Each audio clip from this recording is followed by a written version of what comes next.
Тэгэхээр хүнийг хөгжүүлэх, хүнийг хамгаалах, хүнийг халамжлах гэдэг бодлого бол байх ёстой төрөөс.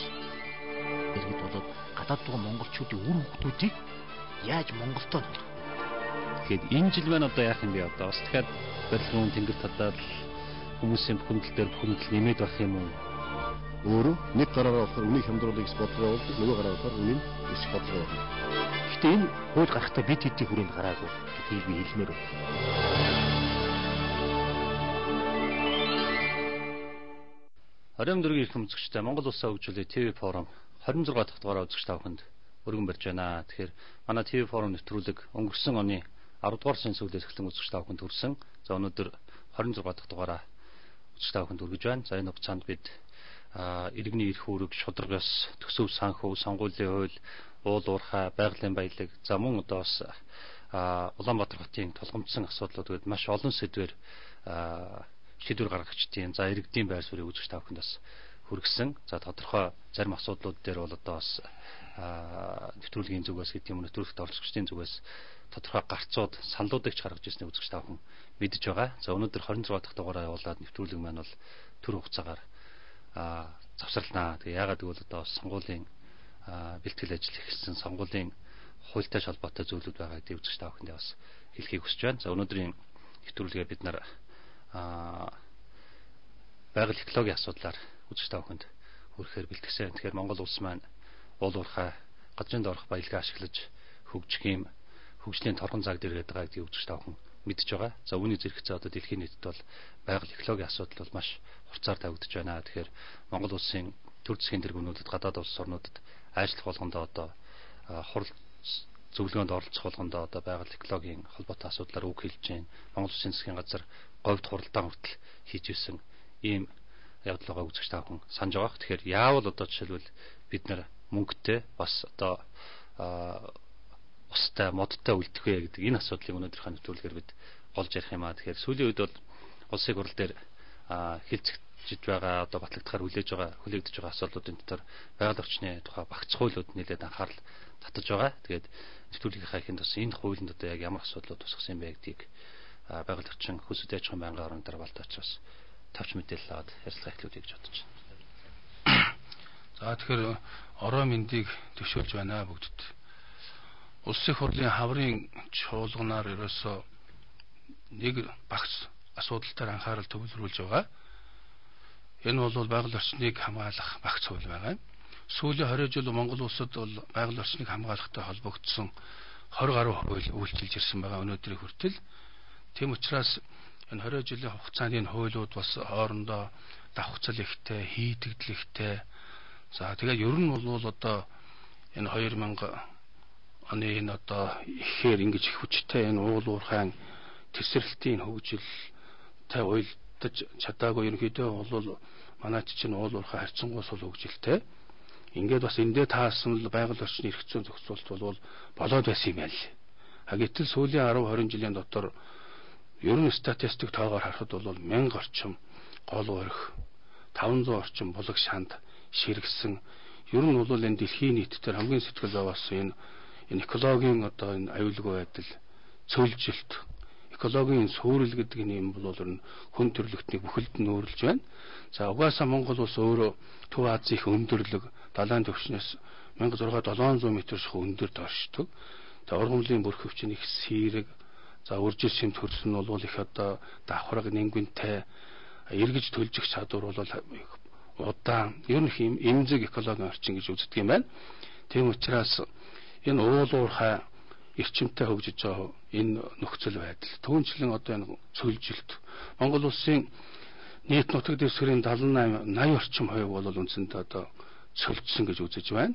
За нийт нутаг дэвсгэрийн бол одоо 90 орчим хувь бол экологийн ямар нэгэн байдлаар дороотолд орсон байна гэсэн ийм одоо дүгнэлтийг бол судалгаа шинжилгээний байгууллагууд гаргасан байна. Тийм учраас дээрхийн нөхцөл байдлуудтай хуйлдуулж өнөөдөр хүртэл үйлчилж байсан Монгол улсын нийт одоо хэмжээнд 20 гаруй хуулиудыг бүгдийг базж имглээд цэгцлээд үнэхээр орчин үеийн одоо олон улсын стандартын түвшинд ер нь байгаль орчин экологид яаж хүн хандах ёстой юм?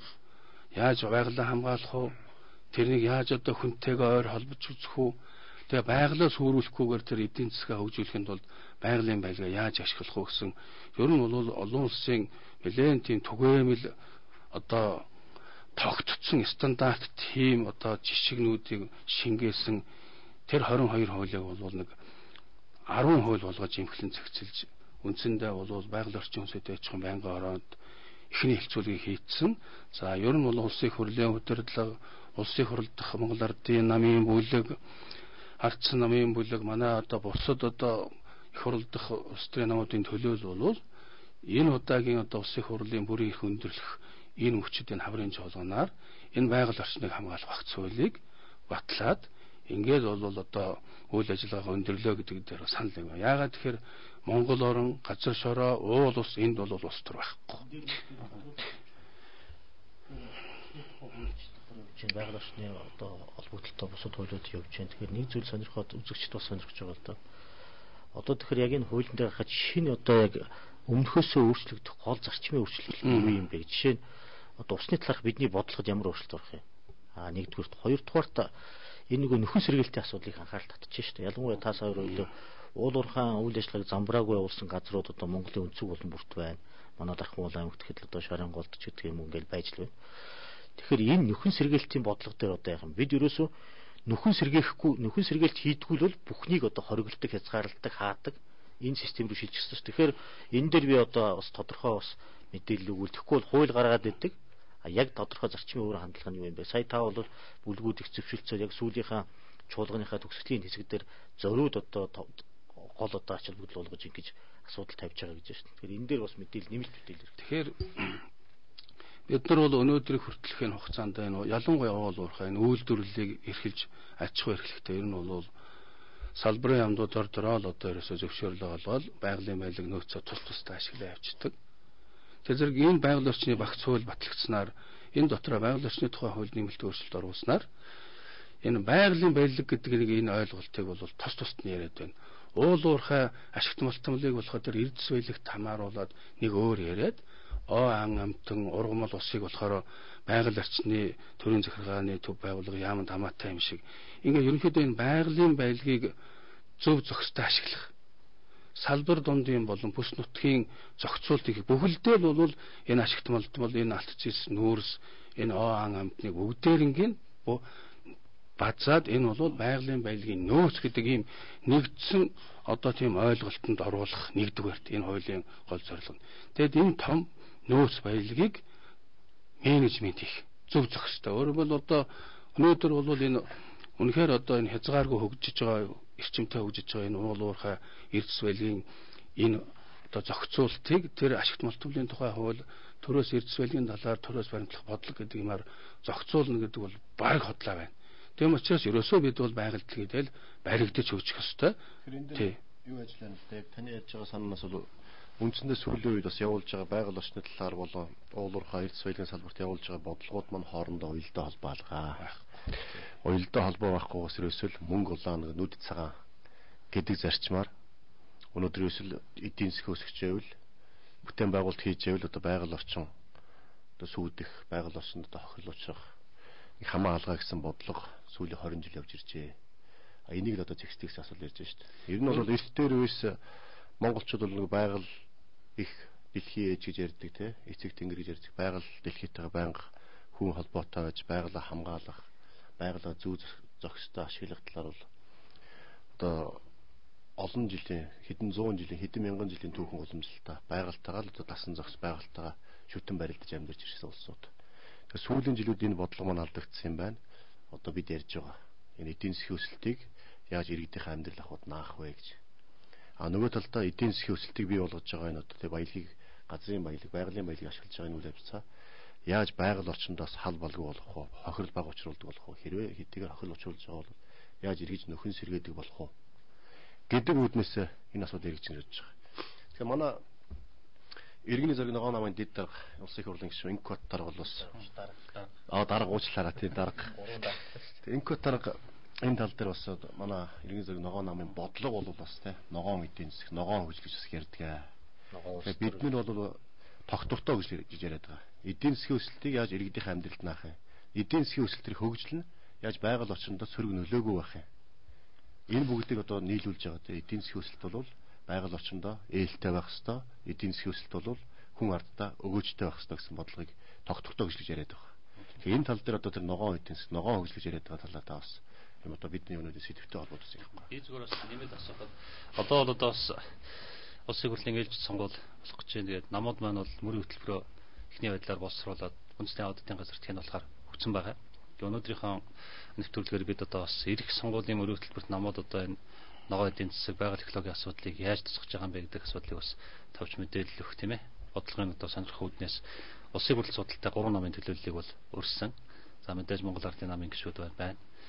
Мөн Иргэний зэрэг ногоон намын даргын хөтөйг өрсөн. За мөн улсын хурл дахь ногоон бүлгийн гишүүн, Ардс намын гишүүн, Баяр сайхныг өрсөн. За Баяр сайхан гишүүн бол замд одоо түрүүн нэвтрүүлэг эхлэхээс өмнө эхэлжээ ирж яваа гэсэн одоо нэвтрүүлгүүд доор тодорхойлоо гэж найдаж байна. Тэгээ би бас таныг энэ зэрэгсэн мэдээллийг маань бас хэлэх үгэндээ. Өнөөдөр за хүн болгон төдийг улс оронд дэлхийд даяар ногоон хөгжлийн тухай ярьж байгаа.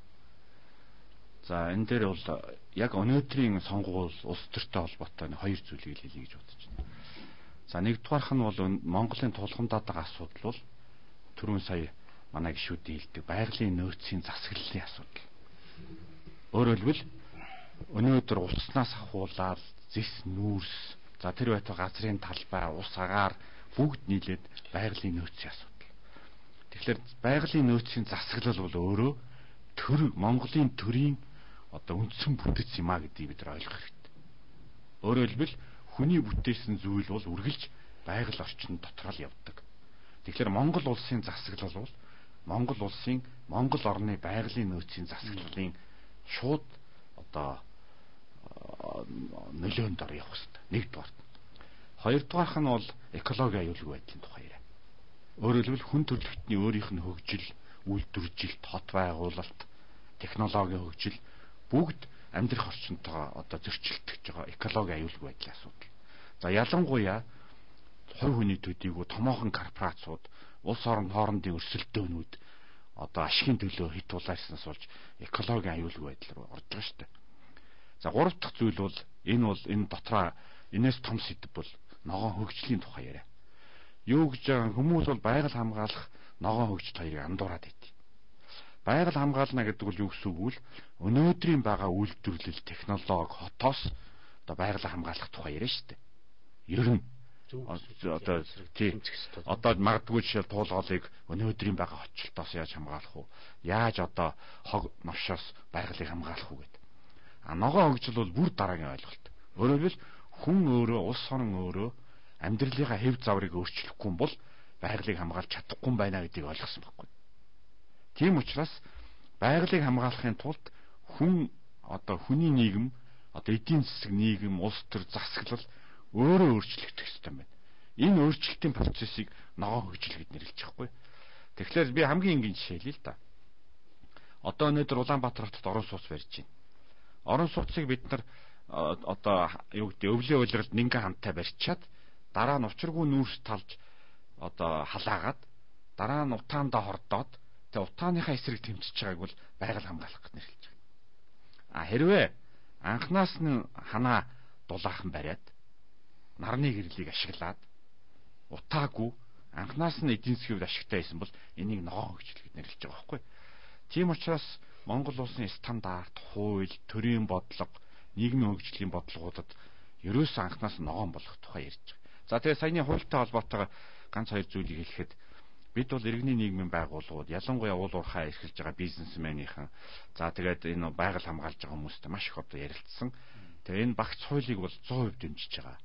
Мэдээж хэрэг энэ багц хуулинд бол дутуу зүйлүүд их бий.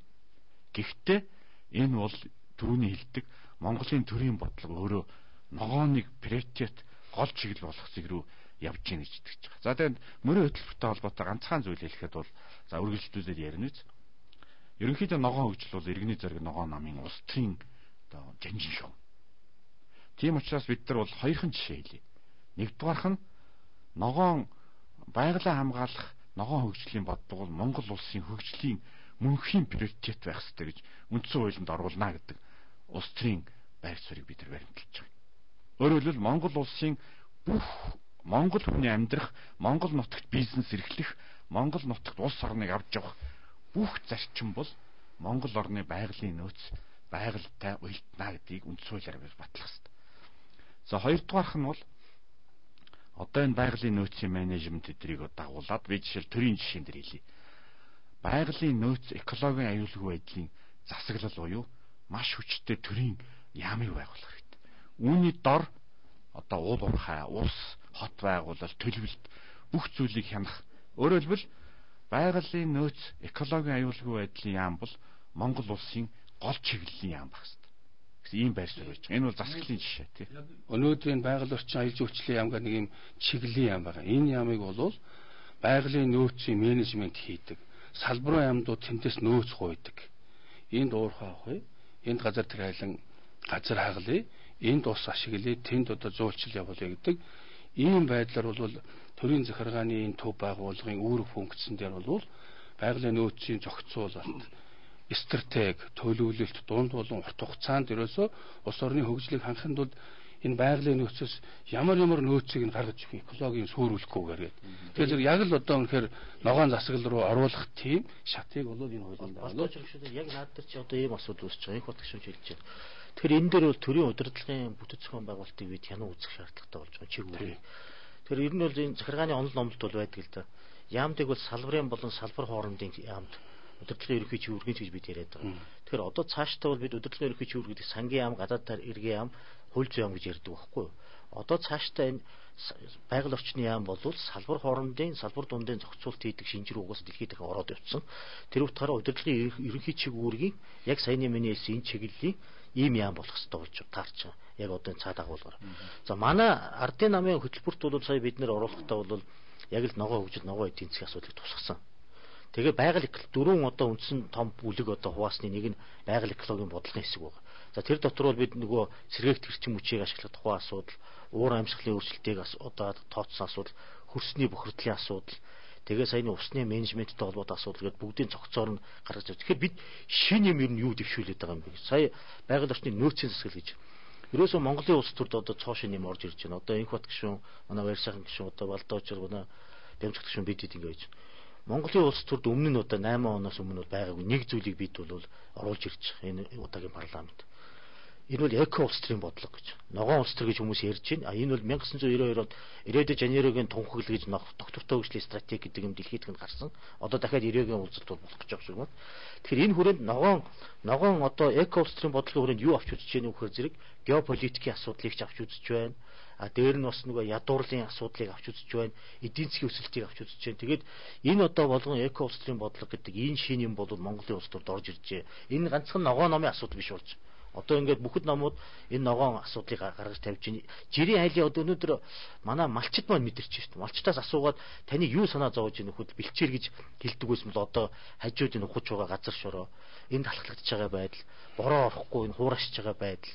Гэвь энэ олон ямиг одоо зүй зохистой байдал алдагдж байгаа байдлын тухай ярьж бидний шаардах болсон тэд ч өөрөө мэдэрдэг болж Монголын сая одоо Балдаочор дарга бол айхтар юм тооцоо хэлдэг шүү дээ. Монголын одоо 80% нь цөлжилт нэрвэгдсэн байна гэж.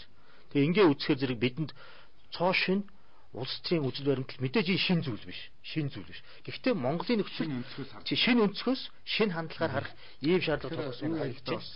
Бас их том яриад ерөнхий одоо иргэдээс хүрэх нь юу вэ? Сая өнөөс бодлого төрийн бодлогын төвшөнд манаас бодгош инкод гэж ярьчлаа. Тэгэхээр энэ дээр би яагаад гэх юм те Балдаач гэх юм бас байгалийн баялагийг ашиглах талаасаа те байгалийн баялагийг яаж эдийн засгийнхаа юу байгальдаа ээлтийг ашиглах вэ?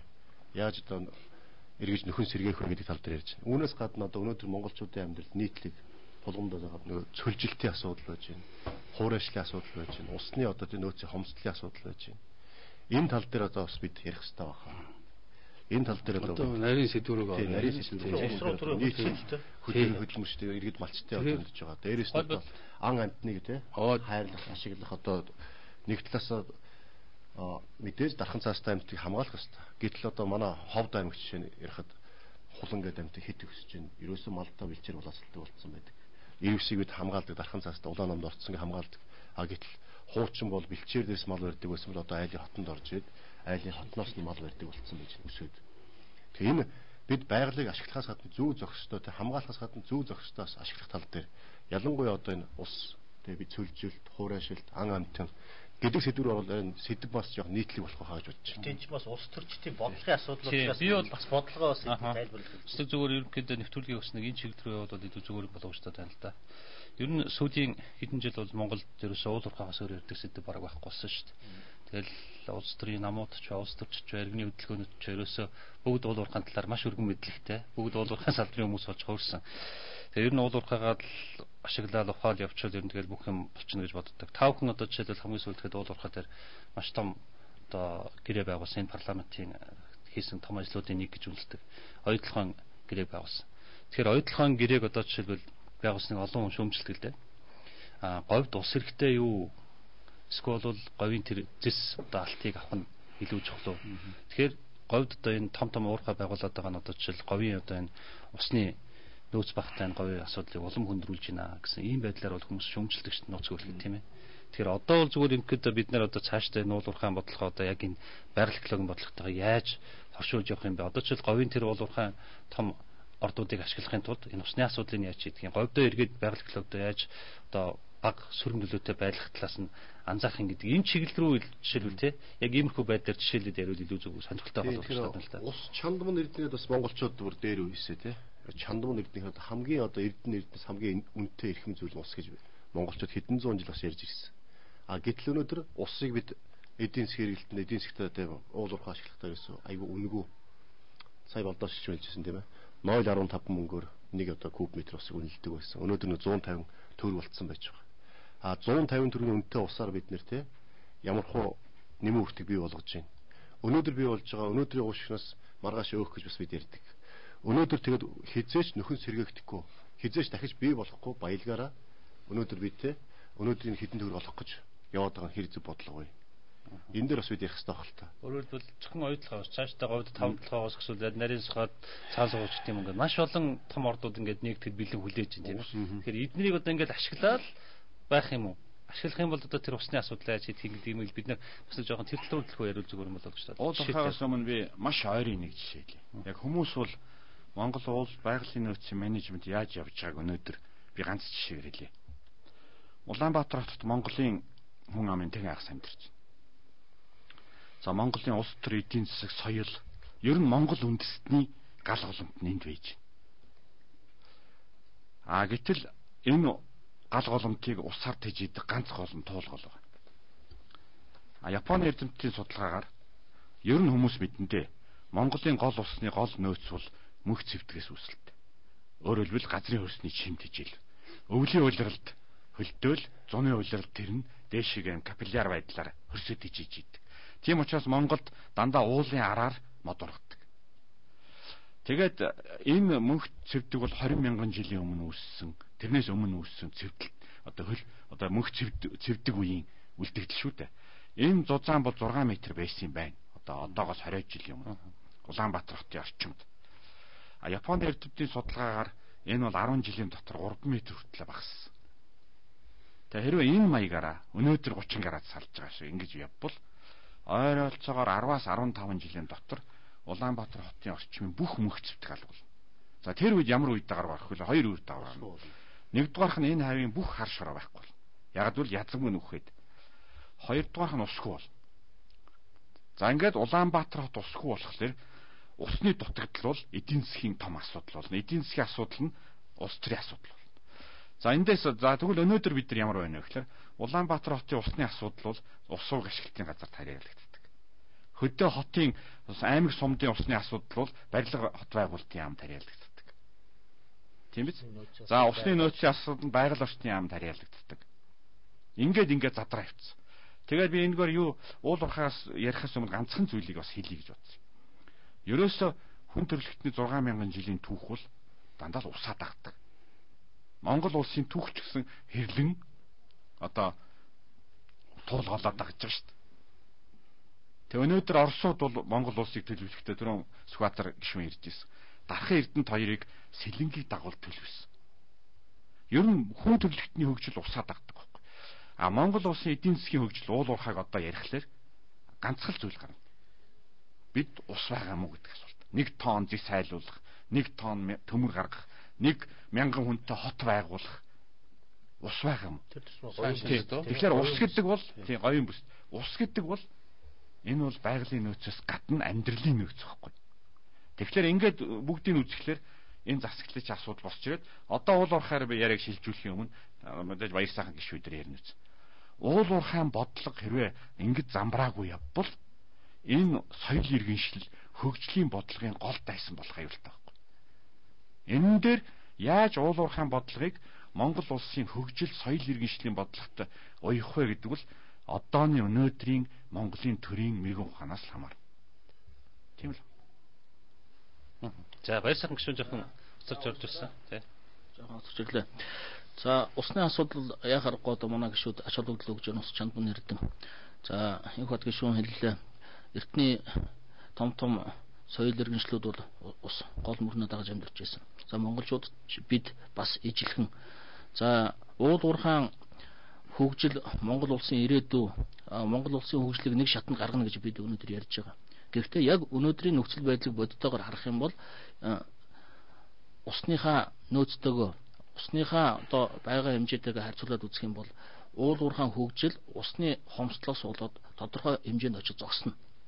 За цаашаа уул уурхаан хөгжлийг усгүйгээр хөгжүүлэх боломжгүй болно. Тэгэхээр өнөөдөр бид бол холын замд гарах гэж байгаа мөртлөө бензинийхээ баакнд бол тал бензинтэй явж байна. Алс хол замыг туулна гэж зорьсон байгаа. Тэгэхээр бол усны асуудлаар зайлшгүй онцгой анхаарах шаардлага байна л да. Монгол улс дэлхийн усны цэвэр усны нөөцийн 2% байна. Хөвсгөл далаа.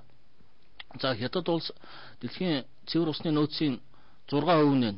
Гимлаа өндөр улсын мөнх цас. Оросын улбаны улс цэвэр усны нөөцийн 20% байна. Байгаль далаа. За тэгээд өнөөдөр усан дээр бид дэлхийд даяар асар их одоо ялангуяа 21-р зуунд анхаарал өгж байна л да. Ус бол дэлхийн шинжлэх ухаан дээр бол химийн процесс синтезийн аргаар усыг бол ямар ч одоо хэмнэл аргаар гаргах болцоо боломж байхгүй.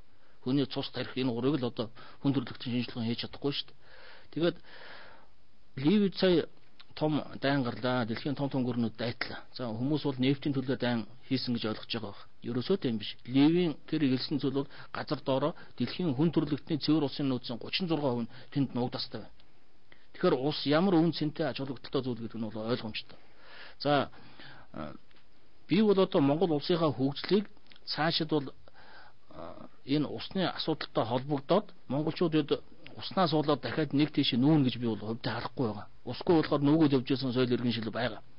Хөвсгөл далаа гэж одоо цэвэр усны 2% байна дэлхийн. Үүнээсээ бол одоо алс 100 жил 1000 жил харах юм бол бидэнд бас уух ус байгаа. Хамгийн гол асуудал говьд байгаа том энэ уул уурхаан төслүүд бол эдгээр чин цаасан дээр үлднэ. Оюу толгой дээр би бол ажилласан. Одоо энэ хот гишүүн та бид ажилласан шүү дээ. Монголын одоо тэргүүлэх усны мэргэжлүүдэд дагуулад яваад ажилласан. Ус бол хөрөлцгөө гэж байгаа. Хөрөлцгөө гэсэн тооцоолсон ба. За тэгээ хамгийн гол асуудал оюу толгой усны нөөц шавхтахаар говийн одоо экосистем буюу тэр говийг өнөөдөр говь шиг авчихоо тэр баян бүрд за тэр говийн амьтдын аймаг энэ бүгд бол алга болно. За хамгийн гол асуудал бэлчээр үгүй эгдээд амьдрал бол дайчгаар ийм зүйл харагдаж байгаа байхгүй. Ойлгошно. Ерөнхийдөө бол бид нар яг зүгээр ус бол жишээ тийм ээ. Гол нь одоо жишээлбэл сонгуульч болж байна, намууд мөрийн хөтөлбөрөөр гаргаж байна. Ер нь одоо Монгол улсын энэ төрийн бодлогот энэ байгаль экологийн асуудал яаж тусах юм тийм ээ. Одоо тэр уул уурхаагаар энэ байгаль орчныг хамгаалах асуудалтайгаа яаж зэрэгцүүлж хөгжүүлэх юм бэ гэдэг асуудлыг л өнөөдрийн төрөлөөр голж яриад байгаа. Бид бас тавчгаа нэмээд ярьж байна. Ингээд одоо бас манай нөхдүүд би Арс намд төлөөлж байгаа учраас за нам бол яг вэ ер нь бол тэртээ тэргөө сонгуульд өгөхөд ирэхээр өөрөө өөрсдийнхөө мөрийн хөтөлбөр гаргадаг. Яг уу жоохон онцлогуд байгаа. Гэхдээ нэг зүйлийг л одоо энэ улс төрийн хүчнүүд ойлгох ёстой. Байгаль орчныг хамгаалах бодлого Монголын төрийн мөнхийн бодлого байх ёстой. Альж төрийн үед, альж намын үед, альж засгийн газрын үед. Гэхдээ одоо яг энэ 2012 оны сонгуулийн манай намын мөрийн хөтөлбөр бол тодорхой онцлогтой байгаа. Энэ нь бол ерөөсөө ногоон эдийн засаг. Ногоон эдийн засаг дотроо бид бол өнөөдөр нүүрсийг бол нэлээд шүтэж амьдарч байна.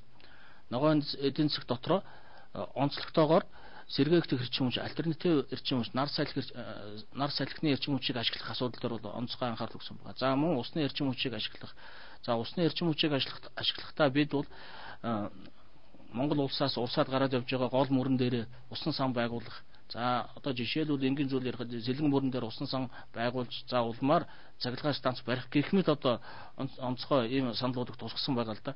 За хамгийн гол оролцоо иргэдийн оролцоо.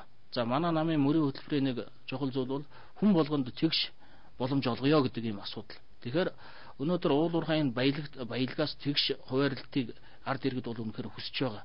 За мөн төрийн шийдвэр гаргах төвшөнд иргэдийн оролцоо зайлшгүй чухал, иргэдийн дуу хоолой. Энэ утгаараа бол иргэд болгонд одоо төрийн бодлого гаргахад тэгш оролцоо, төрөөс одоо төрийн зөв бодлогын үр дүнд үр шимийн хүртэхэд бас тэгш болцоо боломжийг олгох гэсэн ийм зүйл дээр бол одоо онцгой жишээ. Тэгэхээр одоо бид бол яг нарийн юм руу бас одоо үзэгчтэй бас илүү эрэлттэй байхаар юм ярих хэрэгтэй. Ер нь бол одоо энэ багц 10 хуулинд бол бас тийм шинэлэг юмнууд гарч ирж байгаа хандлага, байгалийн хамгаалах, байгалийн нөөцийг зөв зөвхөстэй ашиглах. Энд бол төрийн хүчтэй одоо байгалийн баялагын нөөцийн хүчтэй зохицуулалт менежмент дээрээ байх хэрэгтэй. Тэр ямар бодлогын юм байхаар тийм байдлаар явж байна. Нөгөө талаасаа ерөөсөө байгалийн баялагын нөөц байлаг ялангуяа түгээмэл тархацтай энэ одоо байгалийн баялаг нөөцийг тэрнийг зөв зөвхөстэй ашиглах, хамгаалахад иргэний нийгмийн оролцоо. Орон нутгийн иргэдийн одоо оролцоог төлхөө тавьж өгсөн. За дээрэс нь нутгийн өөрөө өвдөрт хөсний байгууллага. За засаг захиргааны анхан шатны нэгжүүдийн тэр байгалийн баялагийг одоо ашиглах, хамгаалах, эдийн засгийн эргэлтэнд оруулах. Өнөөдөр бол нэг ерөөсөө эдс баялагын яамн дээр нэг кадастрын албан дээр нэг 2 мэрэгжилт нь л одоо лиценз өгöd байгаа шүү дээ. Тэр аймаг, орон нутаг, тэр иргэдийн оролцоо, тэр хэдэн зуун жил тэр уул бас газар шороонд ээж явсансууд өнөөдөр хүртэл энэ бухимдаад байгаа. Энэ бухимдлыг бол үнэхээр тайлах тийм эрх зүйн шинжилэл бол энэ багц хуулийн дотор явж байгаа. Өөрөөр хэлбэл усны дээр голж ярихад одоо усны бодлогын нэгдсэн менежмент одоо цэгцэрж орж ирэх усны тухай хуулиараа. Би бас яг болдоош тодруулаад асууж. Ерөнхийн ингэ бодлого яриад байхаар бас тэг хүмүүст нэг хүрхэн байгаа. Одоо бид нар ярьж байгаа усан дээр тий. Яг усан дээр ярихад ингээд сэлэнг мөрнийг урсна одоо юу гэдэг говрын урсгыг, орхон голыг урсгыг, одоо хэрлэн мөрнийг урсгыг гэж ярьж байгаа. Энэ бол ерөнхийдөө зөв байх ихэнх нь гадагшаа урсгаараа явждаг юм чинь биднээс тодорхой ашиглая гэж ярьж байгаа. Энэ одоо болох уу боломжтой юу? Хэрвээ урсгах юм бол бид нар нэг хэсэг маань хоолоогоор татаа гэж ярьж байгаа. Нэг хэсэг нь бол ил урсгах юм бол тэрий чин дагаа те мал бэлчээртэй болно. Ус нэг зүлжилтээс тодорхой сөргөнөлөг багасгах гэж ярьж байгаа. Тэгэхээр энэ дээр энэ хэрвээ энэ байгаль орчны хуулиуд батлагдвал энэ концепт дотор энэ яг яасуусан юм бэ? Тэгэхээр зэрэг усанд бол ажлын хэсэг энэ байнгын хороодын гишүүд бол онцгой анхаарч байгаа. Тэгэхээр зэрэг одоо Монгол энэ усны тухай хууль батлагдсанаар хэд хэдэн шинэ юм бий болно. Одоо усны сав газрын захиргаа гэдэг юм гарч ирэх. Өөрөөр хэлбэл одоо хаана гол мөрөн нуур цөөрөн байна. Тэр нутгийн ард түмэн бол тэр одоо усыг ашиглах зөв зохистойгоор одоо эдийн засгийн эргэлтэнд орох бүх юмыг тэр сав газрын захиргаа гэдэг улсын хэмжээний ийм нэгдсэн тогтолцоогоор усаа хайрлж хамгаалаад төлбөрийн одоо усны төлбөрөө хэдээр тогтоож хэдээр авах энэ бүх юмыг зохицуулдаг иргэний нийгмийн их өндөр оролцоотой юм улсын хэмжээний энэ тогтолцоо гарч ирнэ. Тэгэхдээ төрөөс энэ сав газрын захиргаа гэдгийг санхүүжүүл дэмждэг. Өөрөөр хэлбэл одоо нөгөө төрийн эрх үүргийг одоо ард түмэн лөө олон нийтийн байгууллага руу шилжүүлэх хэлбэрээр. За дээр нь бол бас зөвхөн ус ашигласны төлбөр гэж одоо бид нар явж ирсэн.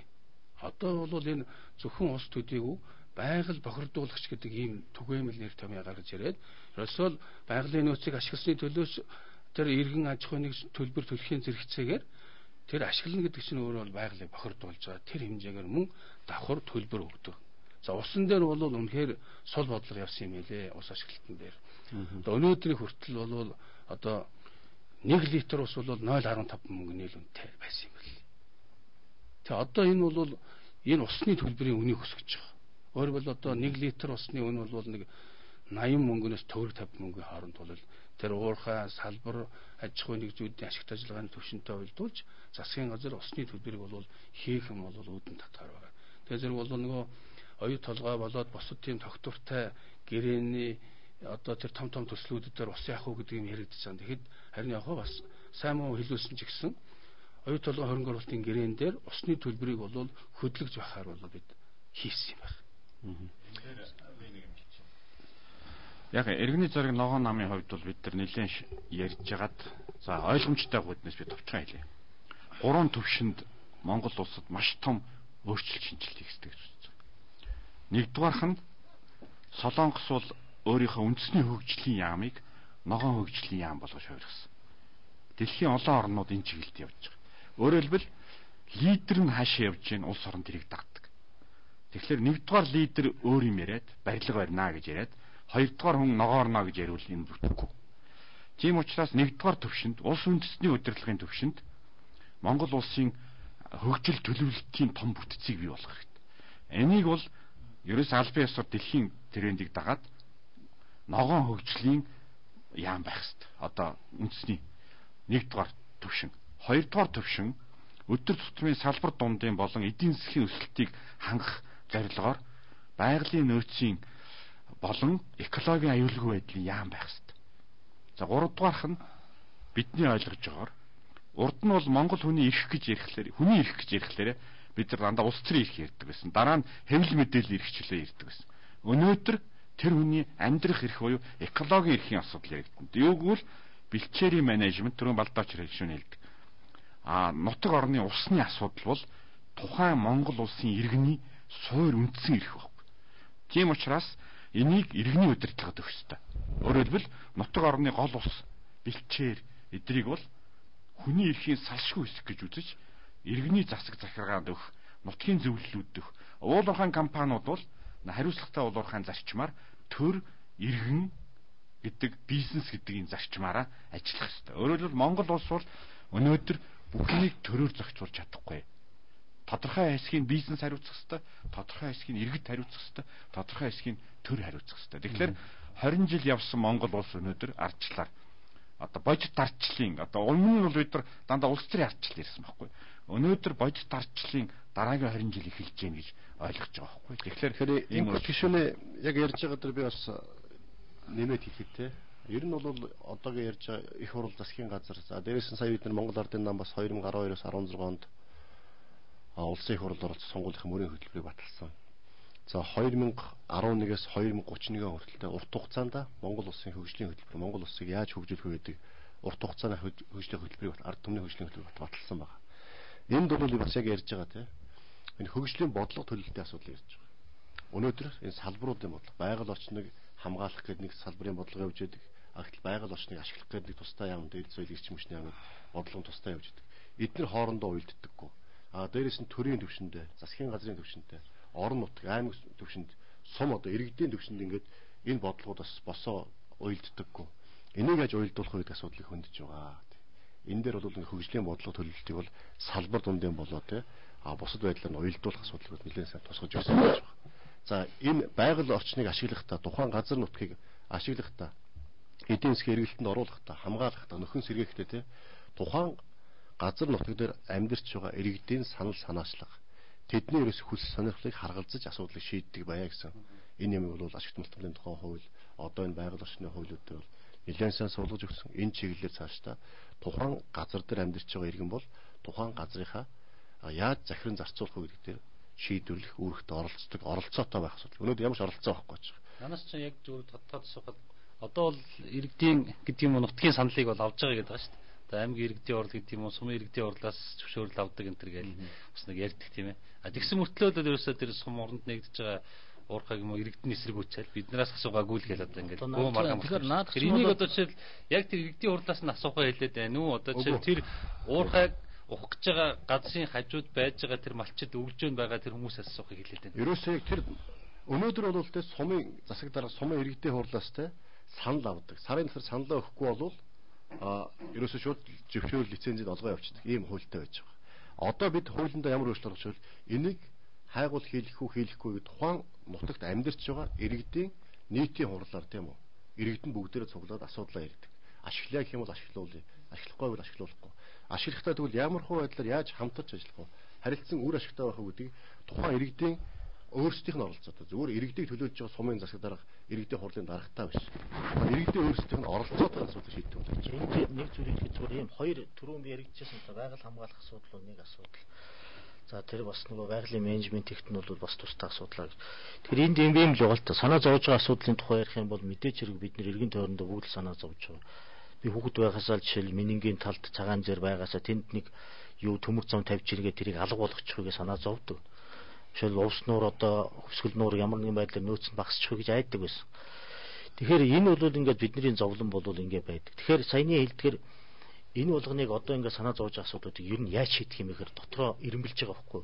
Үндэсний улсын хэмжээнд нэг шийдэх. Олон улсын бүс нутгийн төвшин шийдэх. А дээр нь яг сум аймаг баг хорооны төвшин жаа шийдэх. Тэгэхээр энэ дээр сая Бямцгт төвшин чухал юм хэлж байна. Ер нь манай намын юм дотор хөтөлбөр дотор орсон нэг юм бол орон нутгийн санал асуулгын эрх зүйн орчныг бүрдүүл гэж. Орон нутгийн бид чинь улсын хэмжээний санал асуулга яриад байна. Тэр шууд ардчлалын элементийг ашиглая. Тэр энэ орон нутгийн санал асуулгын одоо энэ эрх зүйн энэ зохицуулалтаар олон асуудлаа өөрсдөө эргэж шийдэг. Яагаад би хараа голын хөвгт байхгүй. Тэгэхээр манай хараа голын эргэн тойронд одоо бургас байхгүй. Гэтэл яагаад хүмүүс өөрсдөө одоо ингэ занаа зовноод байгаа мөртлөө хараа голын хажууд өөрсдөө очиод бургас тарьчих сонирхол байхгүй. Яагаад тэр хараа голоо хайрлаж байгаа гэчээд одоо тэр тэнд амьдарч байгаа иргэд тэр хүмүүс тэрнийхээ төлөө санаа зовж байгаа мөртлөө яагаад алхам ихгүй. Тэгэхээр энэ дээр хууль тогтоомжоор ярих юм бол хэрвээ бургас тариул, хэрвээ бургас тарих сонирхолтой бол тэрэнд төрөөс дэмжлэг үзүүлдэг.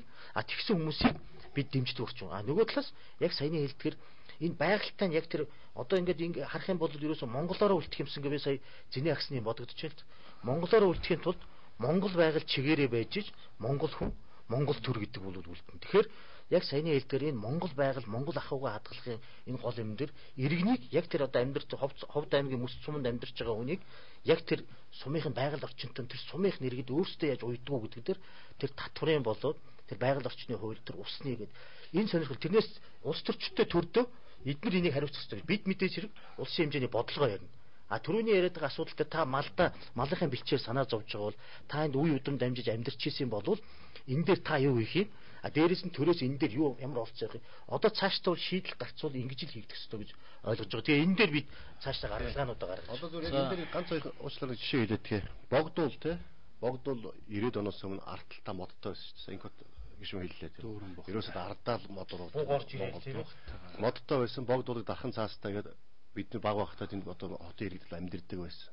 А тэнд амьдэрдэг мөртлөө богдуул нь модтой байгаад болоод бухтай байж болоод байсан. А манай одоо ховд аймаг би бол ховд аймгийн буян тоолын хөвөнд төрж ирсэн хүүхэд. Ховд голын хөвөнд бидний хүүхэд багт ерөөсөө тэгэл буян тоолоод агаад ховд аймгийн буян тоолоод агаад айлууд ерөөсөө жирийтлээ лагерт гардаг цуснд гарчдаг. Тэгэл зүлгэн дээр нь бидний дөрвөн мөчөөр уралдаж ирсэн. Тэгэл бас 90-ад оноос хойш тэр буян тоолоод агаж лагерт гарахаа болсон. Одоо ерөөсөө зүлэг гэдэг юм байхаа болцсон.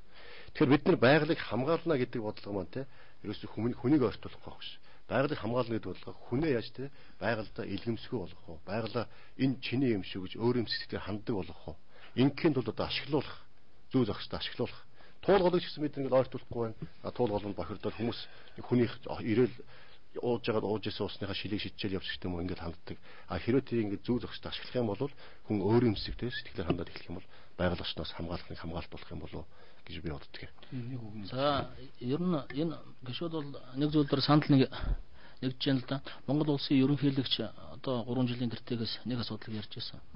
Швейцар улсад бол жинхэнэ одоо төрийн эрх мэдлийг жинхэнэ иргэдэд нь өгөөд бүх асуудлыг иргэдтэй холбоотой асуудал, улс орны хэмжээний асуудлыг бол иргэд бол өөрсдөө референдум буюу санал асуудгаар шийдэх бол хамгийн одоо оновчтой ардчлалын сонгогдох хэлбэр юм байна гэдэг юм зүйлийг Монголын хөрсөн дээр буулгах ёстой гэсэн юм санааг бас ярьж байсан.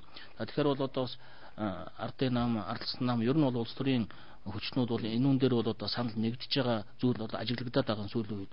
Тэгэхээр орон нутгийн иргэдийн оролцоо ялангуяа энэ тухайн орон нутгийн байгалийн баялагийг ашиглахад бол зайлшгүй одоо шууд орон нутгийн иргэдийн оролцоогоор санал асуулгаар шийдэх нь зөв зүйтэй. Тэгээд бас манай ардсан нам энэ асуудал дээр бас өөрийн мөрийн хөтөлбөртөөс тодорхой суулгасан байгаа. За орон нутгийн хэмжээний асуудал, за мөн улс орон том гүрнүүдийн хоорондын хэмжээний байгаль орчин усны асуудал бас энэ өөрөө тусдаа асуудал байгаа юм л да. Тэгэхээр одоо сая Молдов жирэг гишүүн ярьлаа энэ багц хууль 10 багц хуулийн дээр бол тодорхой заасан байгаа. Жишээлбэл одоо Сэлэнг мөргөн хойшоо урсаад гараад явж байна. За энэ бол Төв Аз, Евраз энэ хоёр том гүрний хоорондох хэмжээний асуудал. Сэлэнг мөргөн яг гэвэл одоо байгаль нуурыг усаар тэтгэж байгаа юм мөр. Тэгэхээр говь руу сэлэн мөрнөөс ус татах асуудал бол энэ бол зөвхөн одоо нэг компани засгийн газар тэрээр санал тавиад засгийн газар нь тэндээ шийдэж явуучих асуудал биш ээ. Энэ ялангуяа улс орнын хэмжээний ийм том төслийн асуудлыг Монгол улсын их хурал дээр шийдэж яхан зөв зүйтэй гэсэн юм зүйлийг одоо шил одоо энэ багц хуулийн дээр бол оруулж ирсэн байгаа. Гэх мэт асуудал байгаа. За үнэхээр байгаль бол өөрийн аршинтай байдаг. За арал нуур ширгсэн гэсэн ийм одоо зүйлийг одоо бид ярьдаг шүү дээ. Яг хоо арал нуурыг бол амар дарья, сэр дарья гэдэг хоёр мөрнийг хөвөнгийн одоо тариан талбаар руу хэмжээгээр урсгаснаас болж одоо ширглээ гэсэн ийм шинжилгээний үндэслэлийг гаргаж байгаа. Сүүлд эрдэмтэд судлаад үзэхэд арал ширгсэн арал нуурын ёроол дээр очсон чинь хотын туур нээсэн байна гэж байгаа байхгүй. Тэгэхээр бол энэ байгалийн одоо хэдэн мянган жилээр давтагддаг бас тийм цикл хуур ажилт буруу ажилтын цикл бас явдаг гэдгийг бас ойлгох хэрэгтэй. Гэхдээ одоо хуур ажилтын цикл явж байгаа үед бид бол үүнд яаж дасан зохицох вэ гэдэг л одоо асуудлаа бид ярих хэрэгтэй. Үүнтэй уялдуулаад бас хэлэхэд 18 мянган жилийн тэртээ жишээлбэл манай хөвсгөл нуур ширгэжсэн гэсэн ийм дүгнэлт байгаа. Ийм одоо эрдэмтэд өрөмдөд судлаад үзсэн байна Оросын эрдэмтэд. Гэтэл одоо ийм зүйл байсан мөн. Тэгэхээр бид бол ялангуяа энэ устай холбоотой асуудал дээр маш их одоо мэрэгэн маш их болгоомжтой ийм л одоо бодлого явуулахгүй бол бас их ноцтой зүйл гэдэг бас хэлмээр байна л да. Би Болтооч гүшүүнээс бас тгий зүйл асууж байгаа. Одоо телевиз үзэж байгаа улсуудыг олох нь бас өдөө өрнөтгдөж байгаа. Тэгээ энэ би түрүү хэлсэн зүйл одоо бид нар байгаль орчны асуудлыг зүгээр яриад байхаар энэ бол амжиргаанд нөлөөлж байна. Хүний амьдралын чанарт нөлөөлж байна, ядуурд нөлөөлж байна. Тэрэн шиг одоо бид зуд турхан гэл ингээ малчтай амжиргаад орооч. Тэгэхээр одоо энэ саяны энэ юутай холбоотой хайлаач. Өнөөдрийн одоо бидний энэ байгаль экологийн дөрөөтл энэ болж байгаа үйл явдал юу монголчуудын ахуй амьдрал, Монголын одоо тэр хөдөө нутгийн амьдралд тэр хүмүүсийн амьдралд яаж нөлөөлж байна? Бид нар ч одоо нэлээд тийм хүнд байдалд байна шүү дээ. Одоо ер нь бол бас одоо зүгээр заримдаа зүгээр сэтгэлээ бас тийм хөөрөлтөө үед надад юу гэж боддог гэхээр ер нь монголчууд бол энэ 1940-од он хүртэл өөрөөр хэлбэл 19-р зууны дунд үе хүртэл үнэхээр бид бол ногоо эдийн засагтай байсан юм байна. Үнэхээр байгальтайгаа дасан зохих ногоо аж ахуй те. Тэр одоо ёс заншил тэр одоо өмсөж байгаа зүүж байгаа тэр одоо Монгол гутлаас ахвал тэр нүүдэл суудал өвлжээ хаваржаа тийм ээ тэр дөрвөн үйлрэлд сэлэгдэг барьдаг булгийн ихэнд очиж одоо тэр цагаан эдээ тусаадгүй барьдгүй хэрэгээс бүхэл бүтэн тийм ногоо аж ахуйтай ногоон соёлтой байсан байна. Гэтэл энэ үйлдвэржилт гэдэг юм дэлхийд даяар яваад үнэхээр энэ нүүдлийн иргэншил энэ суурин иргэшлийн зөрчил донд бол одоо монголчууд одоо яг орж ирсэн байна.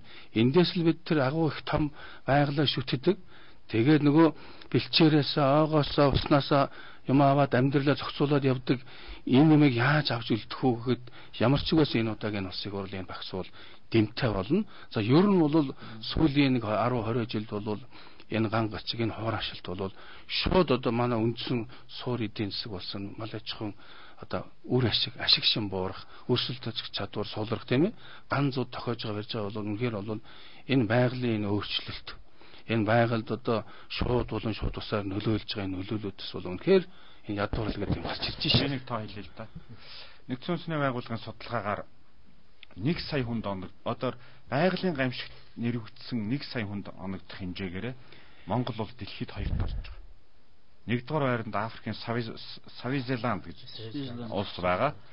Хоёрт нь Монгол байгаа. Тэгэхээр өнөөдөр яагаад гэвэл Монгол бол Төв Азийн өндөрлөгт маш эмзэг байгальтай ийм нутагт байдаг. За өнөөдрийн байгалийн асуудлыг бид бол улсын програм ирээдүйг ярихаас гадна яг өнөөдрийн асуудлуудыг бас ганц хоёр юм хэлье. Оюун гишүүн бид хоёр санаачлаа. За Баян сайхан гишүүн орсон. Уул уурхайн орлогоос тодорхой хувийг байгалийн нөхөн сэргээлтэнд зарцуулах хуулийн төслийг өргөн барьчаад байгаа. За үүнийгээ дагаад өнөөдөр Монгол улсад маш их хаягдсан уул уурхайнууд байгаа. Тэр нөхөн сэргээлтийн асуудлууд байгаа. Энэнд Монгол улс уул уурхай мөнгнөөс тодорхой хувийг зарах хэрэгтэй. Энийг бол хуульчлах хэрэгтэй. Нэгдүгээрт. Хоёрдугаарт иргэний зориг ногоон намын мөрийн хөтөлбөрт бол Монголын айрам зэвсэг хүчтэй холбоотой нэг сонин заалт бид нар яг ярьсан. Энэ бол Монголын айрмыг үндэслүүлээд Сингапур улсын туршлагаар барилга, дэд үтц, экологийн аюулгүй байдал, байгалийн нөхөн сэргээлтийн чиглэлээр төрөлжсөн айрмын бүтцүүдийг байгуулах. Өөрөөр залуучуудыг айрмаар дамжуулж байгалийн нөхөн сэргээлт үүгээрээ дамжуулаад мэрэгчлэлтэй болгох, боловсралтай болгох. Ялангуяа барилгын салбарт айрмд 2 жил айрмын хугацааг 2 жил болгоод тэрийг Темс шиг техник мэрэгжлийн сургууль одоо мэрэгжлийн сургууль шиг болгоод тэгээд 2 жил та айрамд ажиллаа. Дараа нь 5 жил барилгад экологийн сэргээлтэнд ажил. Тэгэхэд танд одоо орон сууцны зээл өгнө гэдэг. Ингээд Солонгос явахын оронд Монголда барилга бариад мэрэгчлэлтэй болоод байгалаа нөхөн сэргээгээд ингээд залуучууд ажиллах ий зүрэн цогц судалгааг орчин үеийн айрны инженерийн бүтцээр дамжуулж хийж болох байхгүй. Энийг бол өнөөдөр хүний хөгжил байгалийн умтгаа бид нар холбоод товчоор хэлбэл энэ байгалийн өнөөдрийн гамшигыг арилгах нь өөрөө Монгол улсын эдийн засаг одоо хүний чадварыг хөгжүүлэх маш том бас нэг дуудлага гэж харж байгаа. За өнөөдөр бид 2.7 сая гэж одоо ярьдаг. 2.7 сая хүн амтай мөртлөө энэ уулуурхаан баялаг бол одоо хэдэн миллиард доллар. Ер нь хэдэн миллиард долларын ашиг олж байгааг хүртэл өнөөдөр бол бодитоо тооцож чадахгүй. Хэдэн миллиард доллар нь эргээд урсаад Монголын өрсөн дээр буухгүй бас тооцоол одоо тэр болгон Монгол банкны ерөнхийлөгч сангийн сайд бол бодитоо тоо хэлж чадахгүй. Тэгэхээр өнөөдөр яг энэ их миллиард доллар хөрөнгөний хэдэн хувь нь байгаль орчны асуудалд зарцуулагдж байгааг бол ерөөсөө 0.100-ны хэдхэн хувь нь гэж маш бага асуудал яригдж байгаа юм л да. Тэгээ сая их бат гишүүн оюун гишүүн бидний хуулийн төсөл бол одоо яа харахгүй энэ уулуурхаан салбараас тодорхой хэмжээний хөрөнгийг байгаль хамгаалах салбар зохицуулах нь тэгээ нөхөн сэргээлтэнд бид зохицуулъя хуульчлаад өгж байгаа. Тэгээ би бол одоо бас анх их хурл дэвшиж явахдаа энэ асуудлыг бас ярьж байсан. За нөгөө төгөөр монголчууд бид яа харахгүй бидний уламжлалт мал аж ахуй бидний одоо уламжлалт аж амьдрал бол өөрөө ногоо эдийн засаг байсан. За энэ утгаараа цаашид бид энэ дэлхийн цаг уурын дулаалтаа яаж зэрэгцэж явах юм бэ гэвэл ерөөсөө Монгол улс өөрөө экологийн эталон улс болох ёстой гэж би бодож байгаа. За манай мөрийн хөтөлбөрт ч бас тодорхой энэ зүйлүүдийг төвчөнд дурдсан байгаа. За энийг бол яг зүгээр энгийнээр ярих юм бол Сауди Арабид нэг хот байгуулж байна. Мастер гэдэг. За тэнд бол Монгол улс ирээдүйд хөрөнгөжөөд ирэхээр яг ямар болох загвар нь бол тэнд байгаа. Ер нь цаашд бид бол усны хамгийн бага хэрэглээтэй, эрчим хүчний хамгийн бага хэрэглээтэй ийм л одоо технологи руу явах ёстой. За тэгээд 1 грамм бензин шатаахгүйгээр дандаа одоо электромобиль те гэх мэт одоо энгийн зүйлүүд байна л та. Тэгэхээр бүх болцоо боломж нь байгаа. За үүнийг бол бид намынхаа мөрийн хөтөлбөрт бол тодорхой хөрөнгө эдийн засгаас ногоо эдийн засаг руу ямар үе шаттайгаар хөгжих юм бэ? Хэдийн хугацаанд хэдийн төлөвийн хүртэл тодорхой заагаад өгсөн байна. За баярлалаа. Бид нар тэгэхээр үндсэндээ байгаль орчин экологи те хүн ба байгаль орчин гэсэн сэдвээр ерөнхийдөө нэлээд олон сэдв хүндчлээ. Нэлээд ярих ёстой сэдвүүд дотор мэдээ зайлшгүй ярих ёстой болсон. Энэ тэгэхээр нэг сэдв маань орхигчээд түрүүн бас хөндөд орхисон. Өнөөдөр те мэдээж байгаль орчин экологи асуудлын ан амтны асуудал яригдж байгаа. Түрүүн хэлсэн 99-ийн улаан намд орцсон. Дархан цаастай амт ингээд ерөөс алж хорих нь хоригдсан байдаг. Гэтэл өнөөдөр мал маш ихээр барьж байна. Одоо малчтай хотонд орж хүнлөө хүртэл арч байна. Хулан гэдэг амтнтай бас дархан цаастай. Тэгэнгүүт малчтын нөгөө малын бэлчээрийг булаасалтаж байна. Саарал чоныг бид нар бас хамгаална одоо буудаж алахын хоригдсон байдаг. Чон бол ерөөсөө малчтын одоо малын хамгийн том дайсан болцсон байж байна. Гэтэл ингээд бидний баталсан хууль одоо гарцаа авахгүй дэлхийн нийтийн хүлээж байгаа үүрэг маань нөгөө талдаа ингээд яг өнөөдрийн бидний хөдөөд амьдарч байгаа иргэдийн амьдрал ах уу тэдний амжиргаатай их үүсрүүлсэн тэр амьдралын нөхцөл байдалтай зөрчилдөд байна л та. Тэгэхээр энэ дээр одоо манай оролцогчд маань тодорхой байр суурь. Миний хувьд за би зүгээр наадмаар төвчсөн. Би одоо суулгаж баруун дэшээ цоны асуудал яриад байна. Тийм. Эрүүсгээд амтныг бол тодорхой хэмжээр тоотлох нь цөөлмөр байна шин. Хулангийн цөөлмөр. Гэтэл хуулинд баригдаад байна. Тэгэхээр эндээс яаж гарах вэ? Миний бодлоор бол цөөлмөр гэж бодож байгаа. За би бол энэ бол яа харахгүй бодитоо одоо яг тийм зүйл ярьж байгаа юм да. Сая би сони эвдэр хүртэл харлаа. Нэг одоо эрвсийн тоо толгой нэмэгдээд малчтын хот руу орж ирээд бас нэлээд асуудал үүсгэж байгаа юм байна. За тэгээд малчид бол зарим нь бол агинчдаг, агинахаар одоо баг одоо эрүүгэн ял аваад бүр шоронгийн одоо шорон цуг хүртэл одоо ийм асуудал яригдж штэ. Тэгэхээр одоо жишээлбэл шонхор төр байдаг л одоо сайт гэдэг олон улсын байгууллага байдаг, конвенцэд нэгдээд орсон байдаг. За олон улсын конвенцэд орсон одоо учраас тэр цаад байгууллагатайгаа тохирж байгаа тоо толгойг нь экспортлох толгойгоо тогтоодог. Тэгэхээр бид бол яах ёстой юм бол үнэхээр энэ хулан за эрвэс за бусад асуудал дээр олон улсын хөлөөс үүргээ биелүүлээд хамгийн гол асуудал шинжлэх ухааны үндэслэлтэйгээр шинжлэх ухааны байгууллагатайгаа биологийн өрөлдөндөө хамтарч яагаад энэ тоо толгой зохицуулах асуудлыг шинжлэх ухааны үндэслэлтэйгээр л шийдэх ёстой гэсэн байр суурь энэ дээр зүйл бас нэг зүйл би бас эргээд асуу гэж бодож байгаа гэхдээ хариулах асуу. Улам голдвон жишээ нь минж байна уу? Одоо бидний санаа зовоож байгаа асуудлууд байна шүү дээ. Минжийг нутагшуулах тухай, усны одоо түрүүн бид усны тухай ярьсан. Усны хамгийн сайн хамгаалагч нөөцийг бүрдүүлэгч бол минж гэж хэлж байгаа шүү дээ. Тэрийг одоо та бас ер нь бол саяны нэрвсийн асуудал дээр сая баяраач гэсэн хөндлөө. Ер нь бол зөвхөн нэрвсийг бол олон улсын одоо юуны зориулалтаар бол зарим нэгийг нь гадагшаа гаргах, эсвэл Монголын өөр бусад газрууд руу одоо шил холонгоо газар зөндөөл болцсон байгаа шүү дээ. Зарим газрууд үүсэж байгаа байхгүй. Тэгэхээр энэний тархаан байрлуулж, шилжүүлэн байрлал нутагшуулах бид нар чинь Голландаас дахь авчраад нутагшуулж байгаа, хустайд нутагшуулж байгаа улсууд шүү дээ. Одоо тэгэхэд чинь саяг өөрөө чи хэлдгээр Монголын өнцөг болон бүрт энэ байсан. Одоо аамтны нөөцийн тэр тархалтын энэ менежмент нэр байгаль орчны нөөцийн засаг гэсэн шүү дээ. Энэ хүрээнд энэ асуудлыг шийдэх ёстой. Тэгээ би энийг хэлэхдээ бас гүйцээгээд манай улсууд маань бас юм ярьж байгаа учраас би энд бас нэг зүйлийг дутуу бас орхиж би ерөнхий сайдын айлчлалаар Японд очих шаарпи үйлдвэртэй болсон. Нарны эрчим хүчээр айл. Тэгээ тэр мэрэгчлэнүүдтэй хад Монголын нөөцийг тодорхойлцсон байна.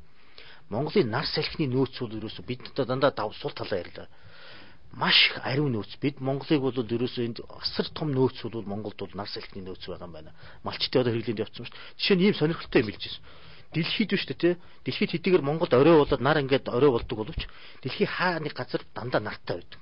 Хэрвээ бид цаашдаа ирээдүйд дэлхийн ертөнц кабелээр ингээд шугамар татчихвол ерөөсөө бүслүүр хийчихвэл аль нэг газар нар ерөөсөө хизээч жаргадаг юм биш үү дэлхийн. Тэр жишээл ингээд үзэхээр бид сая давуу талаа би бас хэлж байгаа нь ерөөсөө бид ингээд амар одоо аюултай юм болоод байна гэхээс гадна байгаль орчны энэ нэг хэцүү эвгүй талыг бас эргээр нь ашиглаж болох юм. Энэ дээр нэг арга хэмжээ бодлого хоёрыг ялгах хэрэгтэй. Аяагүй. Би юу хэлэх гэсэн бэ гэвэл чон яагаад мал руу одоо өсөж үржээл ингээд айлын мал руу ороод. Яагаад бол ойд ан байхгүй ч тийм. Ирвс бас ойд ан ууланд ан амтан байхгүй болно. Тэгэхээр одоо асуулт их сони асуулт гарч ирнэ. Бид нар хүнээ удирдах чадахгүй жиж. Удахгүй төр маань чон удирддаг болох нь шүү дээ. Хэн хэзээ ямар хоол идэх юм. А бүр цаашлбал одоо зүү хараагийн орчимд тэр байгаль судлаач хүмүүс сонин түүх ярьсан. Одоо шоргоолж хоолгүй болоод одоо баавгайн ичээрүүд дарчин гэж. Тэгээ одоо удахгүй шоргоолж удирдах. Тэгээ эндээс үндэслээд их сонин дүгнэлт хийж байна. Ерөөсөө байгаль өөрөө удирддаг имийг бид нар эвдэлчээд үүнийг хуулиар, төрийн хүчээр, захиргааны аргаар удирдна гэж оролдох өөрөө анханасаа тэнэглэв. Одоо үнэхээр чоныг цөөлөх арга хэмжээ авч болно. Гэхдээ энэ бол бодлого биш.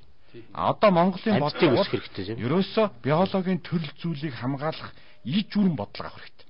Одоо бугыг өсгөхийн тулд тэжээлийн байлгах хэрэгтэй. Тэжээл нь байхын тулд шоргоолж нь байх хэрэгтэй.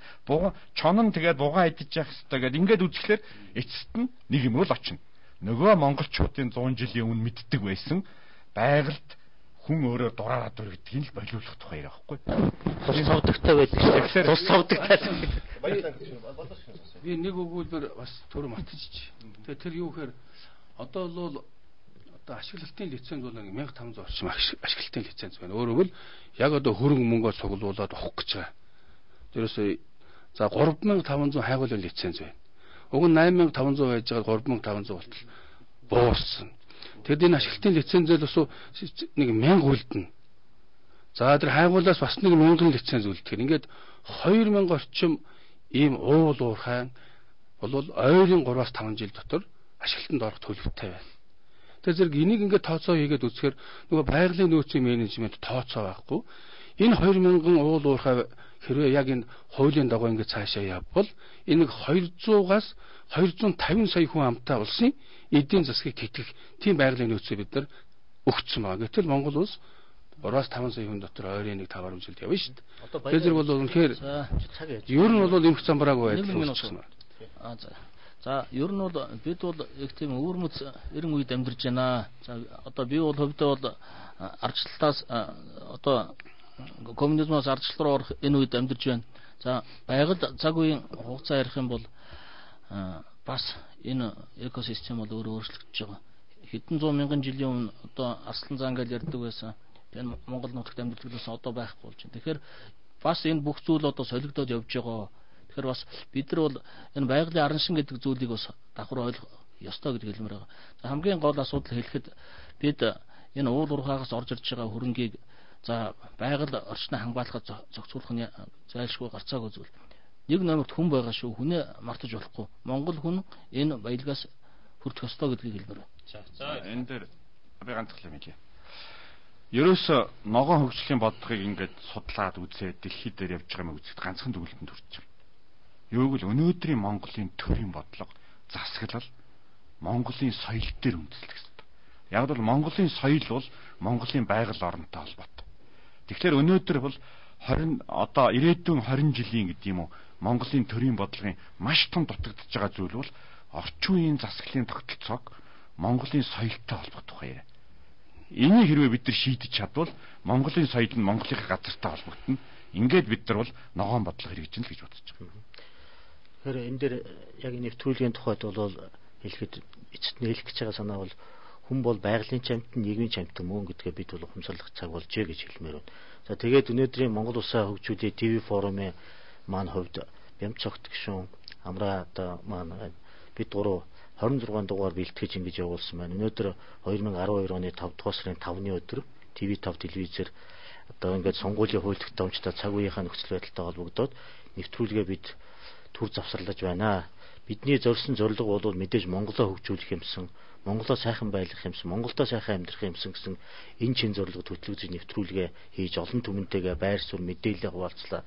Монголчуудтайгаа хамтдаа одоо энэ нэвтрүүлгийг хийж байсан гэж хэлмээр байна. Ингээд нэвтрүүлэгтээ одоо өргөдөн оролцож байсан бүх зочдтой мөн одоо энэ нэвтрүүлэгт нартай хамт одоо мөр зэрэгцэн сууж санал бодлоо илэрхийлж байсан хоёр эрхэм нөхөртөө болоод үзэгчд түмэндээ бол би чин сэтгэлийн одоо талархал илэрхийлж байна. Гэлээггэхдээ мэдээж одоо бид нар бол өөр хэлбэрээр үзэгч түмэнтэйгээ бол уулзсан. Яг ТV форум нэвтрүүлгийн тухайд түрүүн та бүхэнд хэлсэн хүндэтгэх үзэх шалтгаан байгаа. Учираас цаг үеийн нөхцөл байдал, хууль тогтоомжийн нөхцөл байдлаа гаргалзаад энэ нэвтрүүлгээ бид одоо завсарлаж байгаамаа. Ингээд та бүхэндээ би чин сэтгэлээсээ талархаж байгаагаа илэрхийлж байна. Монгол Улсаа хамтдаа хөгжүүлцгээе гэж хэлмээр. За. Өнөөдөр өнөөдөр 26 дахь нэвтрүүлэг буюу төр хугацаанд нэвтрүүлгээ завсруулахаар одоо манай Сүхбаатар гишүүн Амар баяр сэтгүүлч бид гурав маш шийдсэн байгаа. Хамгийн сүүлд одоо хөндөж ярьж байгаа сэдв бол үнэхээр толгомдсон асуудал мөө. Тэгэхээр байгаль дэлхий дэлхий ээж тэгээ бид зүү зохистой харьцахгүй бол өнөөдөр энэ бол аюулын харангад илтэж байна гэдэг талаар хүн болгон маань ярьлаа.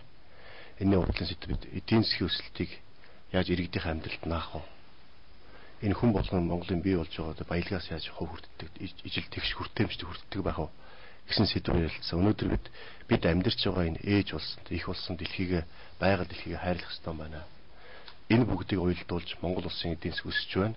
Энэ эдийн засгийн өсөлтийг бид бий болгож эдийн засгаас цааш нь явуулахдаа байгаль их болсон байгаль дэлхийг хамгаалах ёстой, хайрлах ёстой байна. Иргэдтэй хүртээмжтэй хүртэх ёстой байна. Энэ бол тогтвортой хөгжлийн одоо ерөөсөө тогтвортой хөгжил гэж энийг хэлдэг юм байна гэдэг талаар бол энэ бас нэвтрүүлэг манаас уйлдэж ингээд бодоход л бас санаандгүй байдлаар бид байнга тулгамдж байгаа асуудлуудыг тулгамдж байгаа сэдвүүдээр хөндөж ярьж ард иргэдэх санаа бодлыг сонсох, ард иргэдтэй бас санаа бодлоо хүргэх төр засгийн бодлого шийдвэр бас болж байгааг нь сурталчлах, за болохгүй байгаа зүйл дээр зарим зүйл дээр ташуурдах байдлаар нэвтрүүлгээр чиглүүлж одоо бэлтэж ирсэн. Өнөөдрийн одоо нэвтрүүлгийн сүүлийн нэвтрүүлэг маань бол нэлээд чухал зүйл хөндөгдөж явагдлаа гэж бодож байна. Ингээд эцэст нь бид бол залуу хүмүүс бүгдээр мэдээж Монгол улсынхаа төлөө ажиллаж байна. Цаашдаа ч хийх бүтээх байх. Ийм болохоор бас Монгол улсаа хөгжүүлэх энэ сайхан нэвтрүүлэгт Монгол улсаа хөгжүүлэх ТV форумд оролцож тодорхой сэдвээр өөрсдөө үзэл бодлоо хүргэж иргэдийн санаа бодлыг сонсч ирсэндээ одоо их баяртай байгаа. Цаашдаа нэвтрүүлгээрээ дахин уулзах байх. Ингээд дараагийн нэвтрүүлэг хүртэл түр баяртай гэж үзэгчтэй хэлье.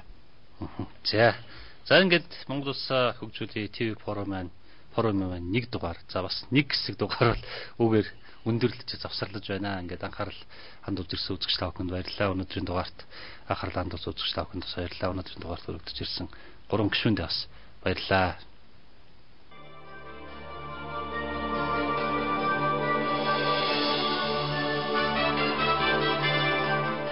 Үнэхээр хүнийг хөгжүүлэх, хүнийг хамгаалах, хүнийг халамжлах гэдэг бодлого бол байх ёстой төрөөс. Иргэд болоод гадаад байгаа монголчуудын үр хөвгүүдийг яаж Монголдоо нөлөөлөх. Тэгэхээр энэ жил маань одоо яах юм бэ одоо? Бас дахиад барилгын тэнгэр татаад хүмүүсийн бүхэмдэл дээр бүхэмдэл нэмээд байх юм уу? Өөрөө нэг гараараа болохоор үнийг хямдруулах бодлого явуулдаг, нөгөө гараараа болохоор үнийг өсөх бодлого явуулдаг. Гэхдээ энэ хууль гарахтаа бид хэдийн хүрээнд гараагүй гэдгийг би хэлмээр байна.